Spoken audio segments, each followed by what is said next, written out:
Budget के दिन यानी कल संडे को बाजार में काफ़ी भयंकर गिरावट हुई थी। लेकिन बजट को लेकर डिटेल में सारी चीज़ लेट नाइट भी देखने को मिली। लोगों को थोड़ा बजट समझने में टाइम लगा। आज के दिन यही एक वजह है जिसकी वजह से भारतीय बाजारों में निचले लेवल से रिकवरी आई है। हालांकि ये रिकवरी उतनी ज़्यादा नहीं है जितनी ज़्यादा गिरावट हुई थी, लेकिन जितना अनुमान लगाया जा रहा था कि बाजार में आज भी प्रेशर रह सकता है। सुबह के समय काफ़ी ज़्यादा अप डाउन थे। 24,680 के आसपास लो बना था निफ्टी 50 का, लेकिन बाद में हम लोगों को देख सकते हैं आप लोग लगभग 1% तक की तेजी देखने को मिली। यानी कि निचले लेवल से अगर देखा जाए तो अच्छी खासी रिकवरी सामने आई है, जिसकी वजह से कह सकते हैं कि थोड़ा बहुत बाजार का मूड माहौल थोड़ा पॉजिटिव देखने को मिला है। सेंसेक्स की अगर बात की जाए तो यहाँ पर भी अच्छा खासा मोमेंटम है, कह सकते हैं ये भी हम लोग को ठीक ठाक देखने को मिला है। निचले लेवल से रिकवरी आना बाजार के लिए काफी पॉजिटिव है। तो उसके पीछे के कुछ बड़े रीजन भी देखने को मिल रहे हैं। तो दोस्तों, बजट में जो सबसे ज्यादा खराब बताया जा रहा था वो था एसटीटी हाइक, यानी कि एसटीटी पर जो टैक्स बढ़ाया गया, इसकी वजह से दोस्तों बाजार में कल के दिन काफी प्रेशर देखने को मिला था। सरकार की तरफ से यह कहा जा रहा था कि लॉन्ग टर्म इन्वेस्टमेंट को बढ़ावा देने के लिए ये सब किया जा रहा है, क्योंकि एफएनओ में काफ़ी लोगों को नुकसान होता है।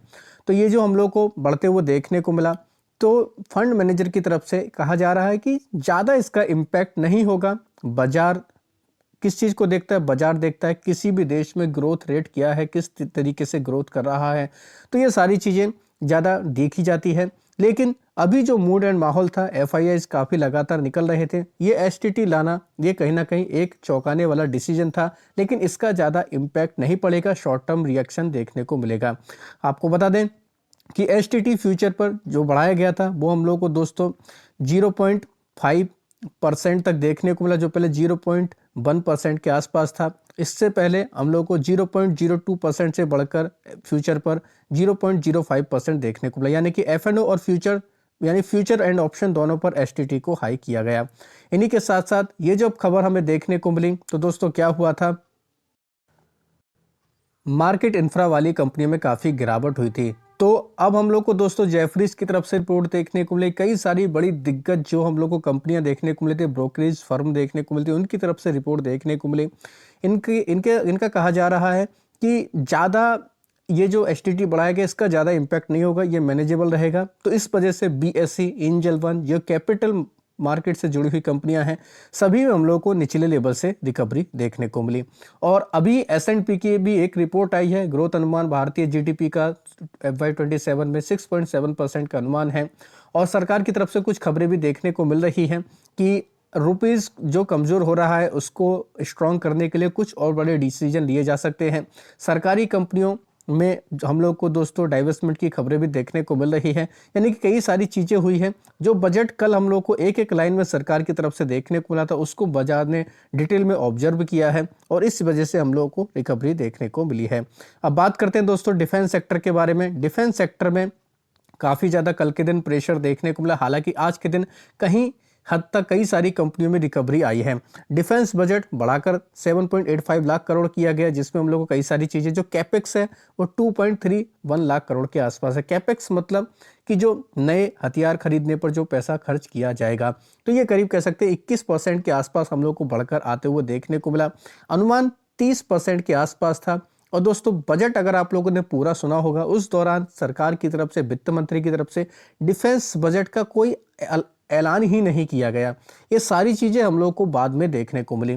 तो इस वजह से हम लोग को सडन रिएक्शन देखने को मिला। काफ़ी लोगों को ये लग रहा था कि सरकार की तरफ से डिफेंस के लिए कोई अनाउंसमेंट किया ही नहीं गया है। इसी वजह से डिफेंस कंपनियों में कल के दिन काफ़ी गिरावट थी। और आप अभी तक अगर पिछले 4-5 साल से बाजार में लगातार एक्टिव है, तो आप लोग खुद से अंदाजा लगा सकते हैं बजट आने के बाद डिफेंस कंपनियों में हम लोग को गिरावट ही देखने को मिलती है, क्योंकि उम्मीदें काफ़ी ज़्यादा लगा कर बैठते हैं और उससे थोड़ा सा कम आता है तो इन कंपनियों में गिरावट होती है। तो यही वजह थी डिफेंस कंपनियों में गिरावट की। लेकिन आज के दिन हम लोग को रिकवरी देखने को मिल रही है। साथ ही बीडीएल में काफ़ी प्रेशर था। इसके पीछे के दो कारण थे, एक तो ये बजट की वजह से, दूसरा इस कंपनी के Q3 के रिजल्ट भी खराब आए थे। HAL और अदर डिफेंस कंपनी हम लोग को 5 से 6% के आसपास गिरते हुए देखने को मिली थी। हालांकि अभी ये कंपनियां कुछ हद तक बेहतर कर सकती हैं अगर देखा जाए तो। कई सारी ब्रोकरिंग फर्म की तरफ से जो रिपोर्ट आ रही है उसमें रेलवे डिफेंस को लेकर कहीं ना कहीं कई सारी पॉजिटिव बातें की जा रही हैं। तो चाहे आप इन सभी खबरों को डिटेल में जाकर भी पढ़ सकते हैं। इनके अलावा बात करेंगे दोस्तों कई सारी और हम लोग को इम्पोर्टेंट खबरें देखने को मिली, खासतौर पर पर्टिकुलर कंपनियों से रिलेटेड, जिसकी वजह से उनमें काफ़ी रिएक्शन देखने को मिला। लेटेंट व्यू की बात करेंगे, इस कंपनी के Q3 के रिजल्ट काफ़ी अच्छे देखने को मिले हैं, जिसकी वजह से इस कंपनी में हम लोग को 12-13% तक की तेजी देखने को मिली। तो लेटेंट व्यू इस वजह से ये कंपनी काफ़ी फोकस में है, तो आप चाहें इसको अपने रडार पर रख सकते हैं। इनके अलावा बात करेंगे दोस्तों और भी कई सारी कंपनियां हैं, जैसे रिन्यूएबल एनर्जी से जुड़ी हुई कंपनियों की बात की जाए, इसको रिन्यूएबल एनर्जी को इस बार 32,914 करोड़ का एलोकेशन किया गया है। पीएम सूर्य घर को 22,000 करोड़ मिलेंगे। तो ये भी दोस्तों कह सकते हैं हम लोग को बढ़कर आते हुए देखने को मिला। तो इससे जुड़ी हुई कंपनियां जो भी हैं, खासतौर पर लीडिंग कंपनियों में अगर देखा जाए तो वारी एनर्जी हम लोग को लीडिंग कंपनियां इसमें देखने को मिलती हैं, जिसको काफ़ी ज़्यादा बेनिफिट भी मिल रहा है और आज के दिन इसमें हम लोग को काफ़ी अच्छा मोमेंटम भी देखने को मिला। प्रीमियर एनर्जी ये कंपनी भी हम लोगों को आज के दिन काफ़ी अच्छे मोमेंटम में देखने को मिली है, तो इसके ऊपर भी नज़र रख सकते हैं। तो कह सकते हैं दोस्तों बजट को लेकर अभी चीज़ों को लोग समझ रहे हैं, धीरे धीरे करके सारी चीज़ें डिटेल में आ रही हैं, इसलिए पर्टिकुलर सेक्टर पर हम लोग को उसका रिएक्शन देखने को मिल रहा है। इनके अलावा बात करेंगे दोस्तों और भी कई सारी इंपॉर्टेंट खबरें हैं, जैसे V2 रिटेल की बात करेंगे। V2 रिटेल में हम लोगों को अपडेट देखने को मिला है। इस कंपनी की बोर्ड की मीटिंग होने वाली है 3 फरवरी को, यानी कल। इसमें क्या होगा, कंपनी दोस्तों स्प्लिट पर विचार करने वाली है। अभी अगर देखें 10 रुपये की फेस वैल्यू वाली ये कंपनी हमें देखने को मिलती है, तो कंपनी इस पर स्प्लिट पर विचार करेगी, साथ ही कंसिडर करेगी रिक्लासिफिकेशन, जो इनका ऑथराइज्ड शेयर कैपिटल जो हमें देखने को मिलता है, MOU भी हम लोग को देखने को मिल सकते हैं। तो ये भी कहीं ना कहीं कह सकते हैं इस कंपनी के लिए काफ़ी इंपॉर्टेंट खबर है। साथ ही इसके साथ साथ कंपनी अपने रिजल्ट का भी ऐलान करेगी, तो इस वजह से भी कह सकते हैं ये कंपनी काफ़ी फोकस में देखने को मिलने वाली है। इनके अलावा बात करेंगे दोस्तों एक और कंपनी के बारे में, खासतौर पर कई सारी कंपनियां हैं जिनमें NSDL, लेंसकार्ट और 8 कंपनियां हैं, जिसमें हम लोग को लॉक इन पीरियड अब हम लोग को ख़त्म होते हुए देखने को मिलेगा। यानी कि IPO आने के बाद जिन कंपनियों में लॉक इन पीरियड लगाया जाता है वो हम लोग को अब फ्री अप देखने को मिलेंगे। लगभग 30,000 करोड़ का ये हम लोग को माल देखने को मिलेगा। तो किस कंपनी में कितना माल हम लोग को एलिजिबल देखने को मिलेगा देख सकते हैं। ओरकिला इंडिया की बात करेंगे, इसमें 3.4 करोड़ शेयर हम या फिर कह सकते हैं 2% की हिस्सेदारी हम लोग को ये एलिजिबल होते हुए देखने को मिलेगी।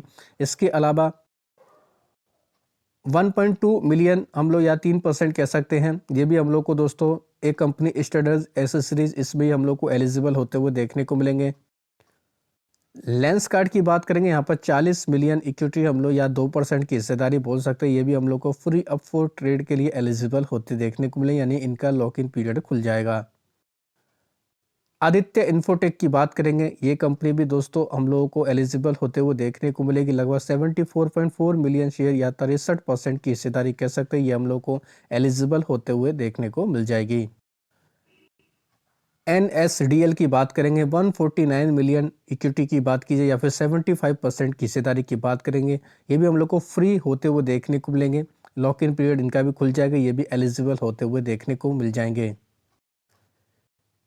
इनके अलावा श्री लोटस डेवलपर में भी हम लोग को दोस्तों 16% की हिस्सेदारी या फिर 79 मिलियन शेयर ऐसे होंगे जो एलिजिबल हो जाएंगे, इनका भी लॉक इन पीरियड खुल जाएगा। तो इन कंपनियों में भी जो लोग निकलना चाहते हैं वो दोस्तों ये लॉक इन पीरियड खत्म होने के बाद वो लोग आसानी से निकल सकते हैं, ऐसी चीज़ें देखने को मिलती हैं। तो ये भी कंपनी काफ़ी फोकस में रह सकती है।